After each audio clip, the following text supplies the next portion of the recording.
YS Bharati గారిని దూషించిన కేసులో సొంత పార్టీ కార్యకర్త కిరణ్ అరెస్ట్ చేసి చంద్రబాబు నాయుడు గారు ఎలాంటి మెసేజ్ ఇచ్చారనుకోవాలంటారు? మంచి మెసేజ్ ఇచ్చారండి. పార్టీ పరువును కాపాడాడండి. పార్టీ యొక్క ప్రతిష్టని కాపాడాడు. పార్టీ అంటే ఒక నిబద్ధత ఉందండి. చంద్రబాబు నాయుడు గారు ఆడపడుచులంటే ఒప్పుకోడండి. నా తోడబుట్టిన పిల్లలు వాళ్ళు ఎవరినన్నా నా తోడబుట్టిన అక్క చెల్లి అమ్మ అన్నట్టేనని భావిస్తాడు. అయితే గత ప్రభుత్వంలో వాళ్ళు ఏం మాట్లాడారో ఒక్కసారి మీరు మనస్సాక్షిగా ఆలోచించండి.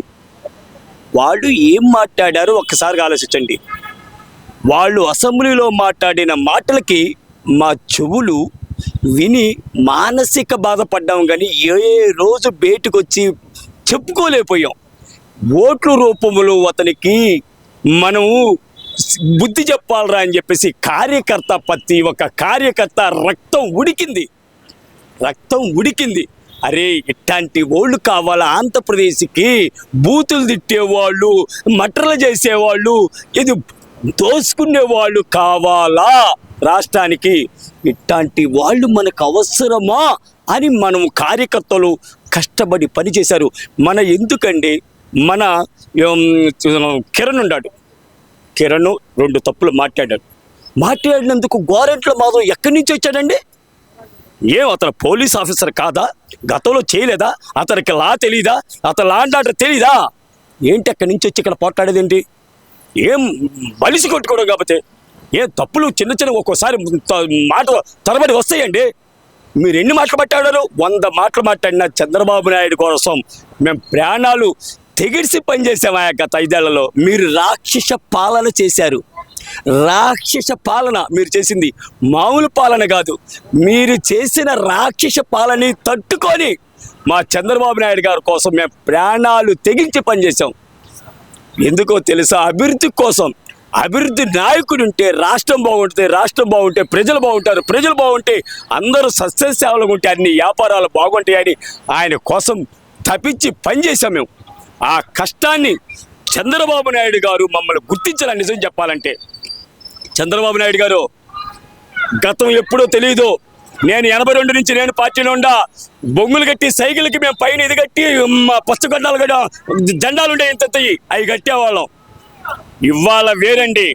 ఆ రోజు వేరు. ఆ రోజుల్లో ఏదో ఎవరు జెండాలు వాళ్ళు కట్టుకునేవాళ్ళు, ఎవరు ఇది వాళ్ళు కట్టుకునే, ఎవరు ఓటు వాళ్ళు వేసేవాళ్ళం.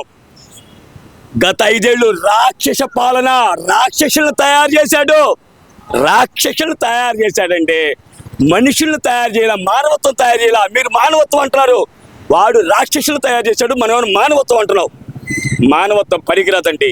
కలికాలం ఇది. కలికాలంలో ఇట్లాంటి పనికిరావు. ఎవడైతే దొంగ, ఎవడైతే దోపిడీ, ఎవడైతే మటలు చేశాడో వాడే దేవుడు అంటున్నారు.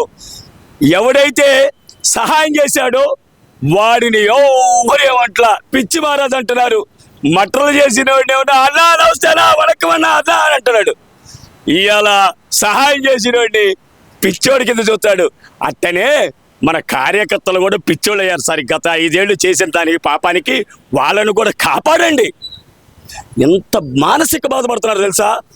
మామూలుగా బాధపడుతున్నా. అక్కడ 4-5 తప్పితే వాళ్ళు కూడా మన వాళ్ళు ఉండట్లేదు సార్. కష్టపడే వాళ్ళు ఉండట్లా. దోపిడీ చేసుకునే వాళ్ళు కూడా ఇవాళ మన వాళ్ళకి పని కావట్లా. అక్కడ మనకు పనులు అవుతున్నాయి అనుకున్నారా? ఏమీ కావట్లా. ఇదంతా ఒక ఎత్తు అనుకుందాము. మరి చంద్రబాబు నాయుడు గారు వైఎస్ భారతి గారిని దూషించిన కేసులో చేబ్రోలు కిరణ్ అరెస్ట్ అయితే చేశారు కదా. మరి జగన్మోహన్ రెడ్డి ఏ రోజు బోర్గెడ్డ అనిల్ మా కార్యకర్త కాదని చెప్తూనే అతనికి 2 గన్మెన్లు ఇచ్చారు. మరి వాళ్ళ నాయకులకి మంత్రి పదవులు ఇచ్చారు. మరి ఇలాంటి పద్ధతి ఎందుకు అవలంబించలేదంటారు? అంటే జగన్మోహన్ రెడ్డికి చంద్రబాబు నాయుడుకి ఉన్న తేడా ఏముందనుకోవచ్చుంటారు? జగన్మోహన్ రెడ్డి ఏ ఎండకు ఆ గొడుగు పడతాడండి. చంద్రబాబు నాయుడు ఆ గొడుగు పట్టడు. ఆయనకి సమాజం కావాలి, అభివృద్ధి కావాలండి. అభివృద్ధి ఉంటే పిల్లల భవిష్యత్తు బాగుంటుందని చూస్తాడు. ఇలాంటివన్నీ చంద్రబాబు నాయుడు వేస్తాడు. ఆయన ఏం చేశాడు? ఎవరైతే తిడితే 4 రౌడీలు పోగైతే 100 మందిని ఆపగలరు. ఈయనేముంది? 4 మంచోళ్ళు పోగు చేస్తే వాళ్ళే ఉంది, వాళ్ళు దూతంటే వెళ్ళిపోతారు. ఎప్పుడైనా 4 రౌడీలు అతను తయారు చేసి వాడు ఏ రకంగా ఆడిచ్చా అంటే ఆ రకంగా ఆడిచ్చాడు. ఇవాళ మన ప్రజలను మనల్ని కూడా తయారు చేయవా. నా బొట్టళ్ళు ఎంతమంది ప్రాణాలకు తెగిడిచి పనిచేస్తాను. దేశం కోసం సేవ చేద్దాం అనుకున్నాను, మిలిటరీకి వెళ్దాం అనుకున్నాను, అక్కడ కుదరలా. చెప్పు, నేను సేవ చేయడానికి వస్తా. ఈ అమ్మ ఏంటి ప్రజలని నేను అన్ని పల్లెల్లోకి వెళ్తాను. నిన్న మా ఎమ్మెల్యే గారు వస్తే, అంబేద్కర్ బొమ్మ గారు వస్తే అన్న అని కలవరించాను. అడగండి, నేను ఇంటే ప్రేమ పెంచుకున్నానండి ప్రజల్లో. అలాంటి వాళ్ళు పిలువు. ఇక్కడ ఒక్క విషయం ఏంటంటే గనక జగన్మోహన్ రెడ్డి ఎందుకని ఆ రోజు వాళ్ళందరికీ మంత్రి పదవులు ఇచ్చి ఎంకరేజ్ చేస్తే ఈ రోజు చంద్రబాబు నాయుడు గారు ఎందుకు అరెస్ట్ చేయించారు అనేది ఆ ప్రజల్లో వ్యక్తం అవుతున్న ప్రశ్న. మరి దాన్ని ఎలా చూడాలి? అది కూడా నిజమేనండి. చంద్రబాబు నాయుడుకి అభివృద్ధి గురించి చూస్తున్నాడండి. మీరు ఏమని అనుకోండి, అభివృద్ధి గురించి చూస్తున్నాడు.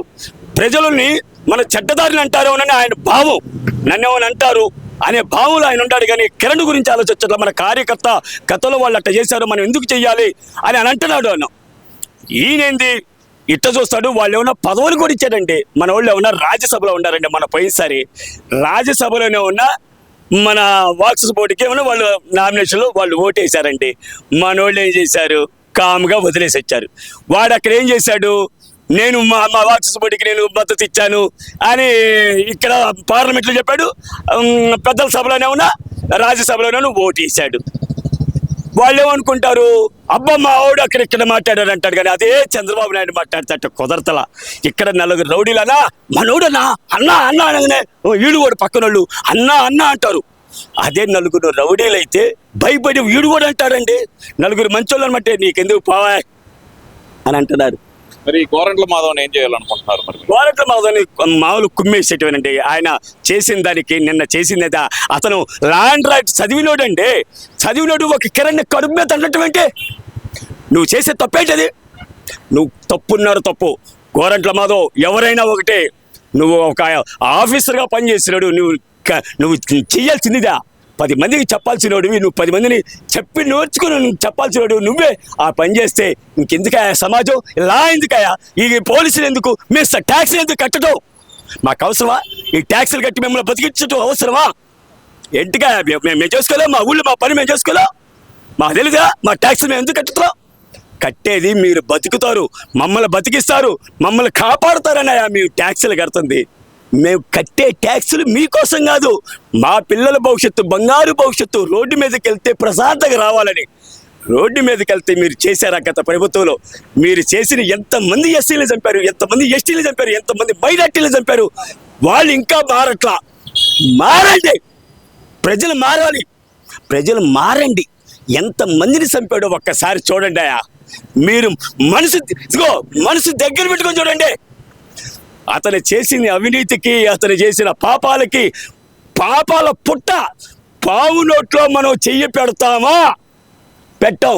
మనం పావు నోట్లో చెయ్యి పెట్టాలనుకుంటే మనమే నాశనం అయిపోతాం, మనమే చచ్చిపోతాం. మీరు ఇంకా మారండి. మారపోతే మన జీవితాలు మనమే నాశనం చేసుకునే వాళ్ళం అవుతాం.